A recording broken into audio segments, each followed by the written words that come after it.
guitar is Rooztah, aka Chuck, and you tuned in to Smack Light TV.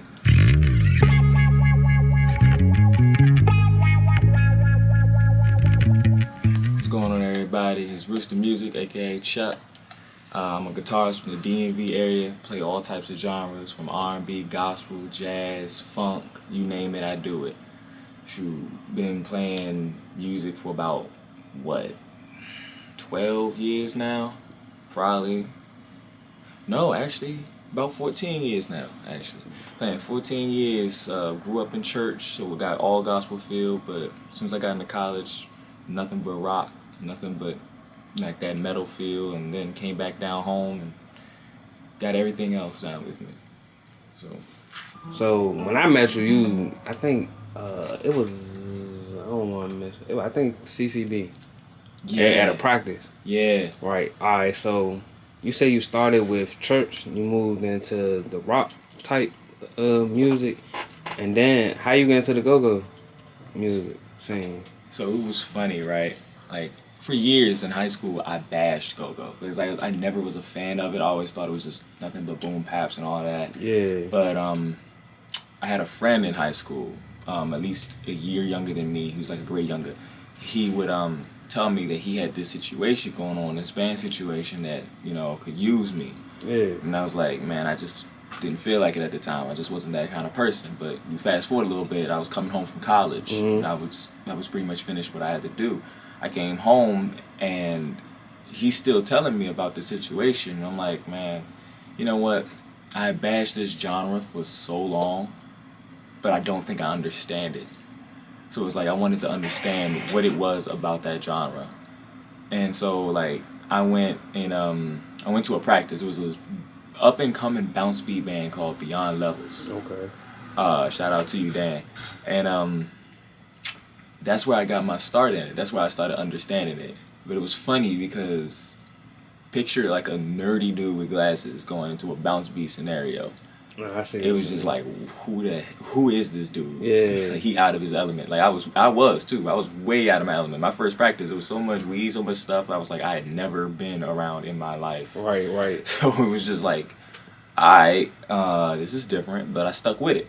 Right. And the longer I stuck with it, the more appreciation I had for it. So I was like, okay, let me learn all that I can from this GoGo stuff before I just bash on it. And now it's like, I'm glad that I did it. I don't rag on it nearly as hard as I used to. I'm more like, I have an appreciation and respect for not only the music but the culture as a whole. Right. I think it's an awesome thing that the city has for itself. So you started on the guitar? Yep, guitar's first instrument. Okay. And how old was you when you picked up the guitar? 12 years. 12 years old? Yeah, 12 years old. And what made you do that? Funny enough, my nerdy self, it was a game. Okay. If you remember that old joint, Guitar Hero. That's my shit, bro. Yeah, I remember playing I think it was like the third one, Through the Fire and Flames, the Dragon Force joint, that last song. That's what was starting to get me. It's like, I need to learn how to actually do this. Yeah. And then at the school that I went to, we would have every Tuesday in this auditorium, we would have music played. And there was this guitarist there that he wasn't crazy shredding, but he was playing some beautiful melodic chords. And I'm like, he's not doing anything crazy, but it sounds crazy. It sounds great. I want to learn how to do that. So my mom's boyfriend at the time, hilariously enough, he was like, you need to get an actual guitar. But instead of actually getting me a real guitar, he goes to Best Buy and finds a first act, just broken, battered piece of guitar, just in the back of a Best Buy. Don't even know why it's in the Best Buy. It was just there. So I'm using this really crappy guitar that hurt my hands every time, bent me back, made me bleed, all that stuff. But I was so determined to learn that I just stuck with it. Right. And I was playing all sorts of stuff. I was trained, my first teacher who was at my high school, she was a Latin classical teacher. So I had I was learning to read music and play some of the crazy Latin style guitar, the whole all that kind of stuff on that crappy guitar. But the rest is history at that point. Okay, so you played in churches? Plenty of them.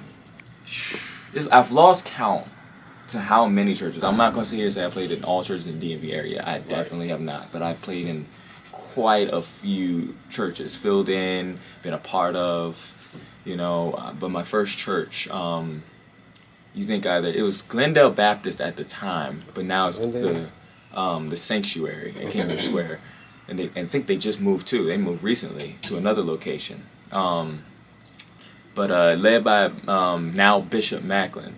I was trained up under his son Brandon, and that's pretty much how I got my church training. All right, so learning to play in the church, like what type of skills do you develop from playing in the church, as opposed to the rock and the go-go?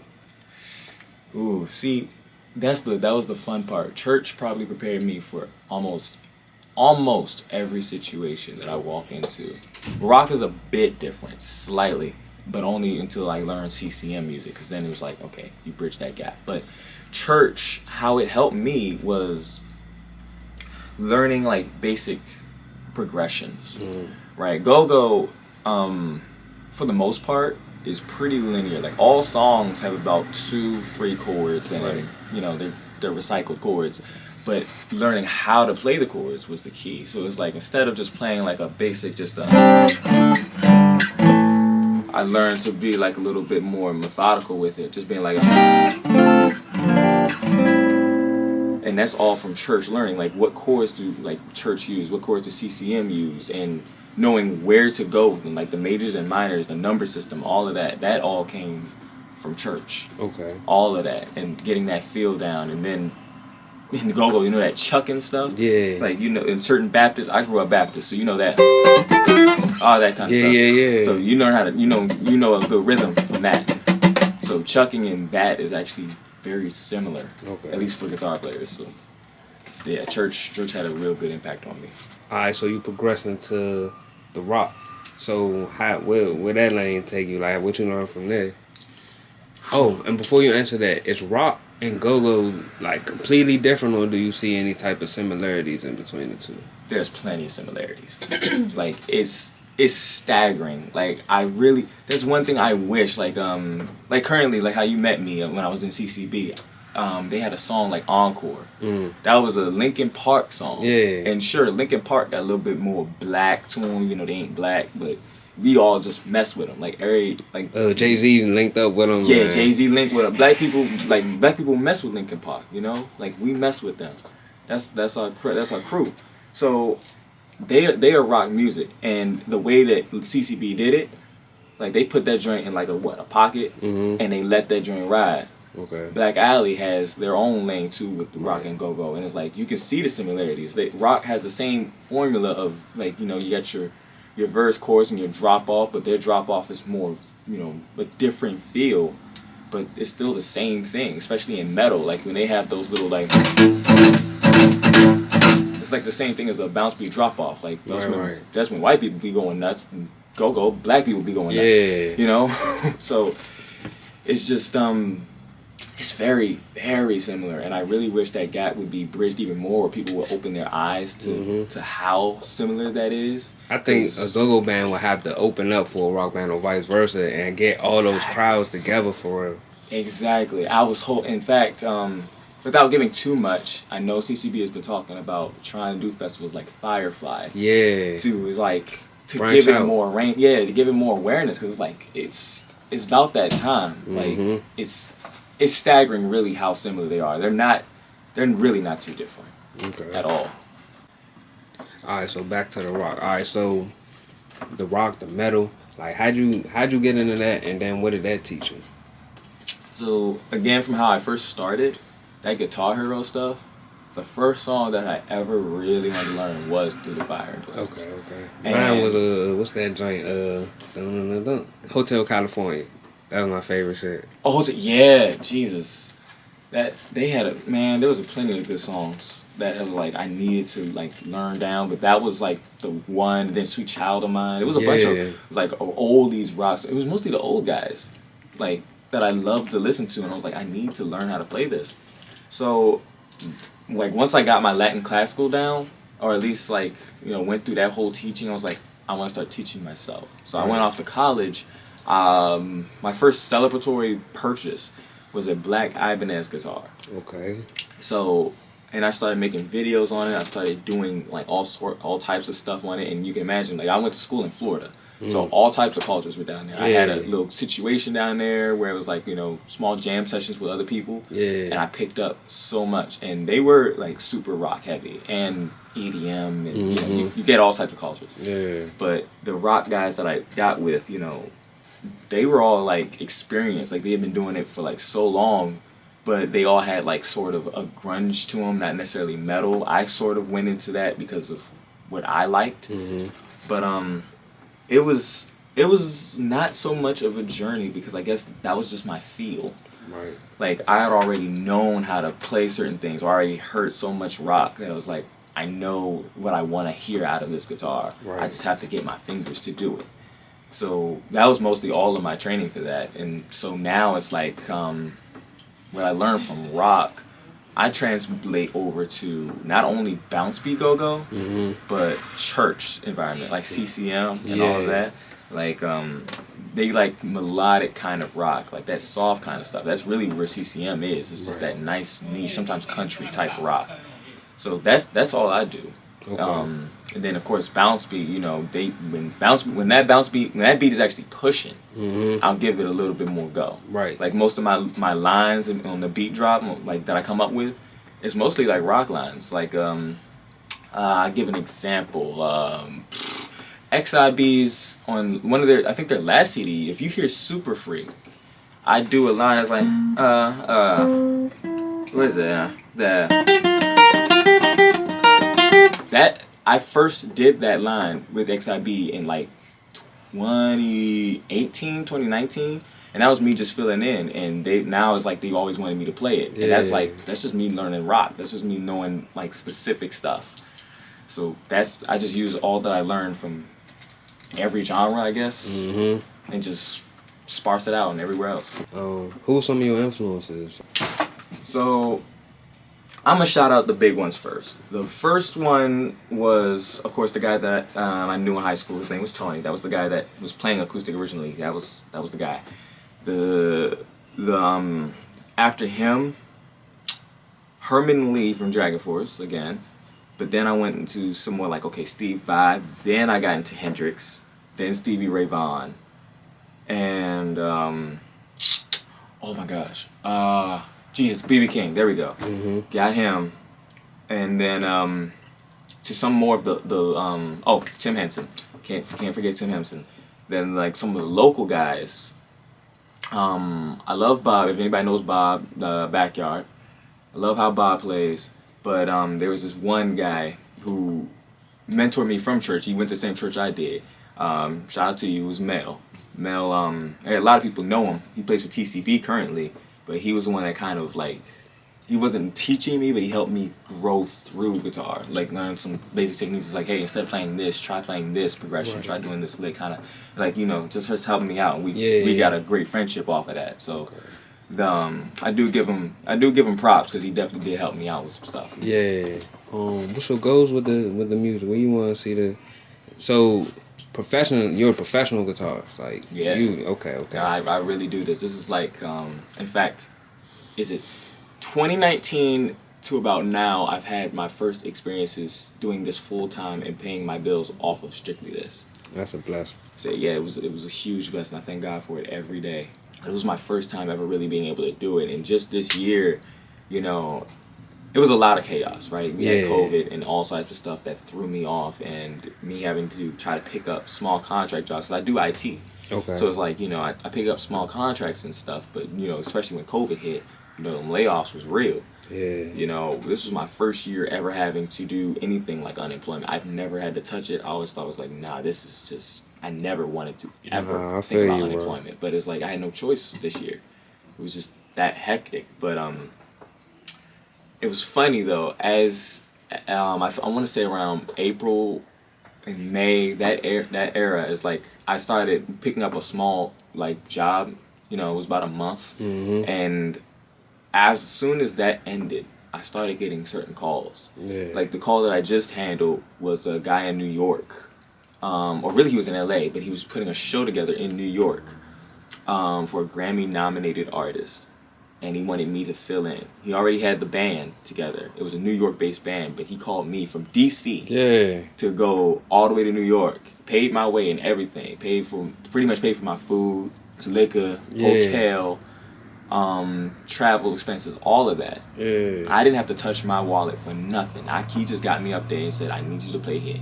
This is my first experience with something like that, because I've been asked to travel a lot of places, but I had to travel under my own power. You had to take care of that bill. I had to take care of that bill. I just played my music and got myself out there, and still got paid hefty. But this one was like I got paid hefty plus and they more. Took care of you. They really took care of me. And I'm like, and this is a big festival, and they're like, they want me to come back again. They want me to do more work with them.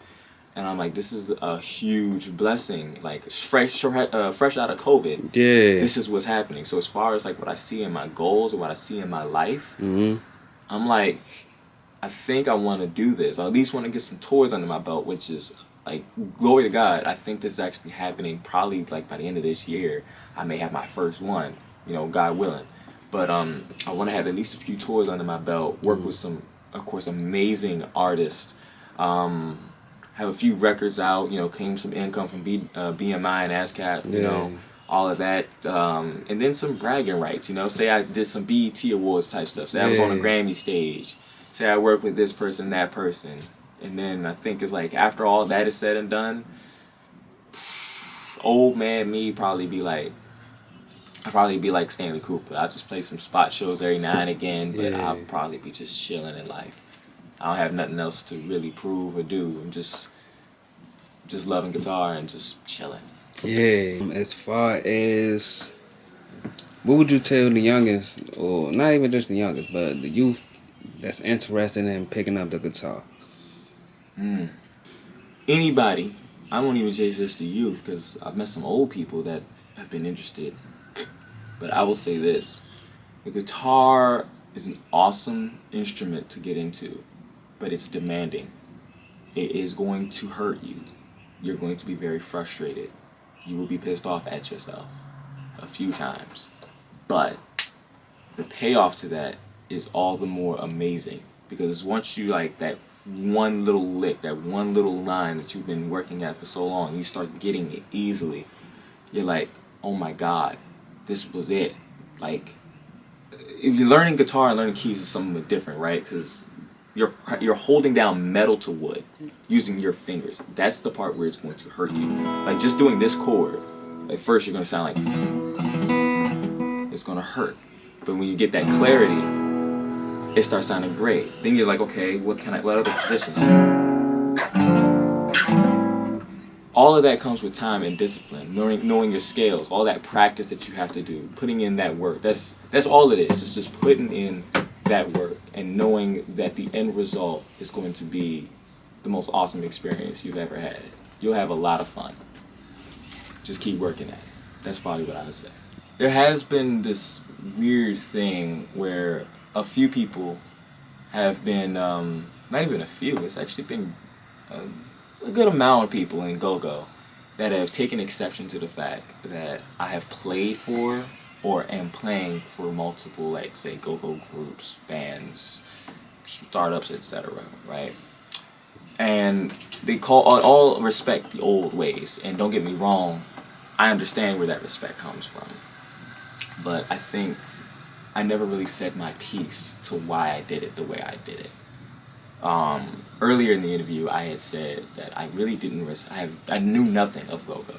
I didn't like it. I didn't really care for it, but I had to learn to respect it. I had to learn to get into it, the culture and all of that. I had to learn that respect. But I could not learn at such the basic level. If I had stayed with Beyond Levels, I probably wouldn't be at the level I'm at right now. I see what you're saying. That growth. It was growth. Yeah, it was all about growth. It was all about me, like, getting to that next level. Because the band right after that was Drama Squad. I had a choice between Drama Squad, MTM, and AJA, and I went Drama Squad. Drama Squad, I want to say like 2010, bro, 2011, bro. You couldn't tell me nothing. You couldn't tell me nothing about Drama Squad. No, they were an awesome band. They still are an awesome band. I have fun with them all the time. Like, even now, like, I still fill in with them. Like, I don't play with them constantly, but whenever I have time, I still give them that time because I do love them. Like, those are my guys. Those are my guys. But that was my second group, and even with that group, it was like I needed to learn more about it. Like back then, even when I was with Drama Squad, my chucking wasn't even like, you know, how it could have been. So it was like, coincidentally, the dude that played, he was a keyboardist. A keyboardist taught me is like who I should look at, because I didn't even know who guitar players were in the area. Right. At that time, there really wasn't a lot. I think at that time, Mel was just getting with New Impressions. Brooks was here with Reaction. And T.O.B. had, I want to say it was Quan. But other than that, there weren't a lot. And Bounce Beat especially, there was just none. Like, they were gone. So I had nobody really help teach me. So all I did was I would hang around certain band practices. I would listen to different sounds and different ways to play music because, you know, it's like with Drama Squad, they have their own style and a certain way of playing it. But certain musicians weren't on the caliber that I was trying to get there. Like, they would play all right. They would get you, you know, your bare minimum. But me, I didn't want to be a bare minimum player. I wanted to excel. I wanted to get there. So some bands had members that was like I could learn from. Right. So like I would do fill-in shows like with XIB. They had some different dynamics in their sounds. I was like, okay, let me learn a little bit here. And of course they asked me to play for a show and all of that. Yeah. And mind you, when I first started too, this was either free work or $40 work. Right. Right? Because I was nobody at the time. Nobody knew me. But, like, I had my price still as what I could do, but that's what it was. Right. Right? But as I got better, and it was because I practiced and played with other bands that I got super, like, good. Of course the price went up. Had to. But even with the price going up, people started calling me because they saw I was going everywhere, and it was just like, hey, can you do this with me? And hey, can you, like, they started pulling me each and every way. So it was like, okay, I started doing stuff with ABM. I did stuff with XIB. I was on a New Impression stage, just as a quick fill in. I filled in with TCB. Of course, I filled in with CCB before I became a part of CCB. Okay. I can't remember. Did I do a high quality show? I can't remember. I don't think. No, I might have. I can't remember. But then, of course, I got into the pocket scene, too, and did, like, the same thing, because that was a totally different side of GoGo. Definitely. Like, joining, I think my first pocket band was in Mental Attraction. Mental Attraction. Like, I went with them and BJ and the crew and learned a lot from that, and took, of course, what I learned from the pocket scene and took it back to the bounce beat. You know, I just take knowledge and I try to apply it. And that's really what it is. So it's like currently I'm just doing, like, say, CCB into one band. Like, I have a pocket band. That's what I seen with too, the one band. Shout out to Rail. Yeah. That's who I was. So I was like, right now those are like my two. Like, I got a pocket band and then the bounce beat side of things. So it's kind of even us out. Currently, folks will see me with this old guy, Rocksteady. You know. And that was kind of the iffy thing because he contracted a music band, my music band, The Unknowns. Okay. We are R&B live arrangement band, but he wanted us to, you know, play behind him. So it's like, ain't gonna turn down that money. You know? It's COVID times. We can use that. No, for real. So we did that. So that's why I was like, that one's kind of iffy. But currently, I'm really only part of 2 GoGo situations. Currently, that's it.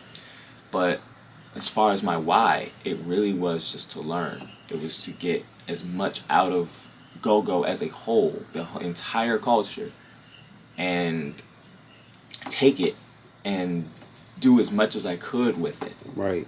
So, and in return, I like to think of it as it's like a form of community. It's like a service. Yeah. Because the way that I play is on a lot of y'all CDs. It's like on different CDs. I played on a few of them, and some of you may not ever know, like that was me. But yeah, you hear somebody going crazy. It was bro. More than likely. More than likely. Even on a TCB CD, like, there was me. I've been on a few of them. So that's why I say it's like, you know, if you were to ever be like, you know, I ain't done nothing, it's like, you know, I give a few bands crank, and in return I get knowledge. And that's all I really want. Like, sure, I get my money. I'll always, you know, prioritize the money, but sometimes the knowledge is far greater and far better. Right. Because go-go to me is also a form of funk and all of that. So Yeah. I get into a funk situation like that New York joint.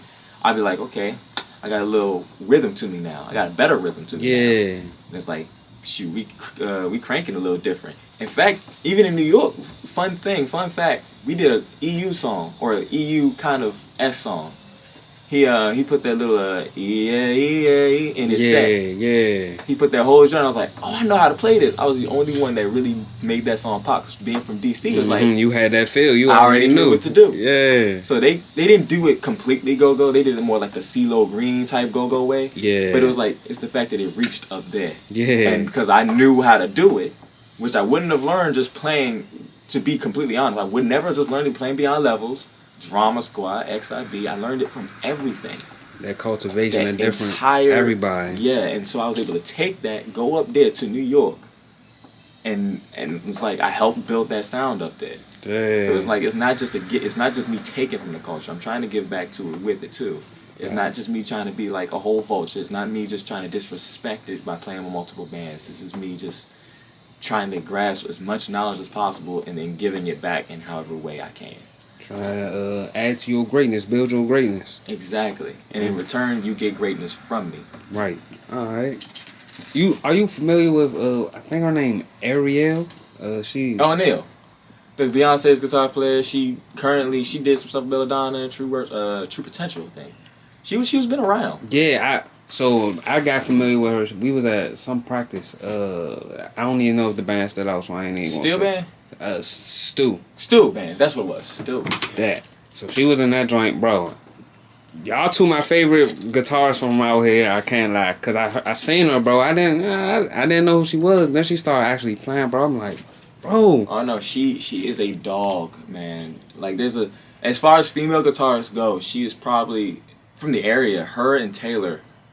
And Alina, I give them all the props in the world. Like and of course Ariel being the top because she made it. Yeah, she made it, but she was in go-go. She did go-go I think before she went and got super big. Okay, but if you think about it, that also helped her too. Yeah, like she got known like doing shows and performing, and like I remember seeing an old video back when like she was young, like.